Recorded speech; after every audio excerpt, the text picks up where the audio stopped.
Hi dears, എല്ലാവർക്കും lime and ചില്ലീസിലേക്ക് വീണ്ടും സ്വാഗതം. ഇന്നിപ്പോൾ ഞാനൊരു 4 മണി പലഹാരത്തിൻ്റെ റെസിപ്പി ആയിട്ടാണ് വന്നിരിക്കുന്നത്. എളുപ്പത്തിൽ നമുക്ക് 10 മിനിറ്റിനുള്ളിൽ തന്നെ ഉണ്ടാക്കിയെടുക്കാൻ കഴിയുന്ന ഒരു അടിപൊളി ഡിഷാണിത്. നല്ല ടേസ്റ്റുമാണ്, കുട്ടികൾക്കൊക്കെ എന്തായിട്ടും ഇഷ്ടമാവും. മുട്ട വെച്ചിട്ടാണ് ഞാനിത് ഉണ്ടാക്കിയെടുക്കാൻ പോകുന്നത്. അതിനായിട്ട് നമ്മൾ മുട്ട പുഴുങ്ങിയെടുക്കേണ്ട ആവശ്യമൊന്നുമില്ല. അതാണ് ഈ പക്കോടേൻ്റെ ഒരു പ്രത്യേകത എന്ന് പറയുന്നത് തന്നെ. അപ്പോൾ നമുക്ക് വീഡിയോയിലേക്ക് പോവാം. അതിനു മുൻപേ നിങ്ങൾ ഈ ചാനൽ ആദ്യമായിട്ടാണ് കാണുന്നതെങ്കിൽ സബ്സ്ക്രൈബ് ചെയ്യാൻ വേണ്ടി മറക്കരുത്. അതിനായിട്ട് വീഡിയോയുടെ താഴെയുള്ള റെഡ് കളറിലുള്ള ആ സബ്സ്ക്രൈബ് ബട്ടണിൽ ക്ലിക്ക് ചെയ്യുക. അപ്പോൾ അതിൻ്റെ തൊട്ടടുത്ത് തന്നെ ഒരു ബെല്ലൈക്കൺ വരും. അതിലും ഓൾ എന്നുള്ള ഓപ്ഷൻ സെലക്ട് ചെയ്താൽ ഞാൻ വീഡിയോസ് ഇടുമ്പോൾ തന്നെ നിങ്ങൾക്കത് നോട്ടിഫിക്കേഷൻ വരുന്നതായിരിക്കും. അപ്പോൾ നമുക്ക് മുട്ട പക്കോട എങ്ങനെ ഉണ്ടാക്കാമെന്ന് നോക്കാം. അതിനായിട്ട് ഞാനിവിടെ 2 മുട്ടയാണ് എടുത്തിട്ടുള്ളത്. അത് ഒരു പാത്രത്തിലേക്ക് ആക്കാം.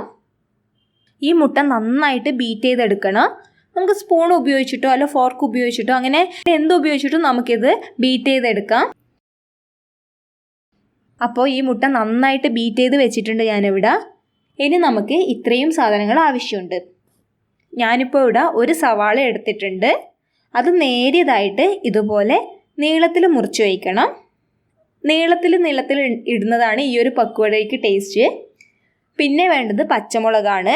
ഞാനിപ്പോൾ ഇവിടെ ഒരു പച്ചമുളക് എടുത്തിട്ടുണ്ട്. ഇത് അധികം എരിവില്ലാത്ത പച്ചമുളകാണ്. നിങ്ങൾ കുട്ടികൾക്കൊക്കെ കൊടുക്കുന്നുണ്ടെങ്കിൽ കുറച്ച് എരിവ് കുറച്ചിട്ട് ചേർത്താൽ മതി. അതും നേരിയതായിട്ട് തന്നെ മുറിച്ചെടുക്കണം. പിന്നെ വേണ്ടത് ഇഞ്ചിയാണ്. ചെറിയൊരു കഷ്ണം ഇഞ്ചിയാണ് ഞാനിവിടെ എടുത്തിട്ടുള്ളത്. ഇത് നന്നായിട്ട് ചതച്ച് വെച്ചിട്ടുണ്ട്. പിന്നെ നമുക്ക് മല്ലിയിലയും കറിവേപ്പിലയും വേണം. ഈ മല്ലിയിലയൊക്കെ ഓപ്ഷണലാണ്. നിങ്ങൾക്കതിൻ്റെ ടേസ്റ്റ് ഇഷ്ടമാണെങ്കിൽ ചേർത്ത് കൊടുക്കാം. നമുക്ക് ഇനി ഇതൊക്കെ ഒരു പാത്രത്തിലേക്ക് മാറ്റാം. എന്നിട്ട് ഇതെല്ലാം കൂടി നന്നായി കൈവച്ച് ഞരടിയെടുക്കണം. അങ്ങനെ ആക്കുമ്പോൾ ഈ മുട്ടയും സവാളയും ഇഞ്ചിയും പച്ചമുളകും ഒക്കെ കൂടി നല്ലൊരു ടേസ്റ്റ് നമ്മൾ പക്കോടക്ക് കിട്ടുള്ളൂ. അതുകൊണ്ട് ഇതുപോലെ നന്നായിട്ട് ഞരടിയെടുക്കാൻ വേണ്ടി ശ്രദ്ധിക്കണം. ഈ സമയം ഞാനിവിടെ ഉപ്പ് ചേർക്കുന്നില്ല. സവാളയും പച്ചമുളകും ഇഞ്ചിയൊക്കെ നന്നായി ഞരടി വെച്ചിട്ടുണ്ട്. ഇനി നമുക്കിത് ബീറ്റ് ചെയ്ത് വെച്ച മുട്ടയിലേക്ക് ഒഴിച്ചു കൊടുക്കാം. ഇതിൻ്റെ കൂടെ തന്നെ ഒരു 4 ടേബിൾ സ്പൂൺ കടലമാവും കൂടെ ഞാൻ ചേർക്കുന്നുണ്ട്. അപ്പോൾ 4 ടേബിൾ സ്പൂൺ മുഴുവനായിട്ട് തന്നെ എടുത്തിട്ടുണ്ട്.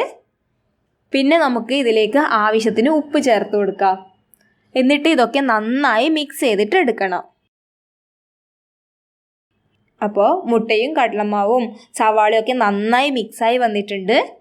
ഇനി നമുക്കിതിലേക്ക് ഒരു പിഞ്ച് ബേക്കിംഗ് സോഡ കൂടെ ചേർത്ത് കൊടുക്കാം. അപ്പോൾ ഇത് ഓപ്ഷണലാണ്. നിങ്ങളുടെ അടുത്ത് ഉണ്ടെങ്കിൽ മാത്രം ചേർത്ത് കൊടുത്താൽ മതി. മുട്ട ചേർക്കുന്നതുകൊണ്ട് തന്നെ ഇല്ലെങ്കിൽ തന്നെ അത് പൊന്തി വരും. അപ്പോൾ ഒന്നുകൂടെ നമുക്ക് എല്ലാം കൂടി ഒന്ന് മിക്സാക്കി എടുക്കാം. ഇനി നമ്മളിത് ഫ്രൈ ചെയ്തെടുക്കാനാണ് പോകുന്നത്.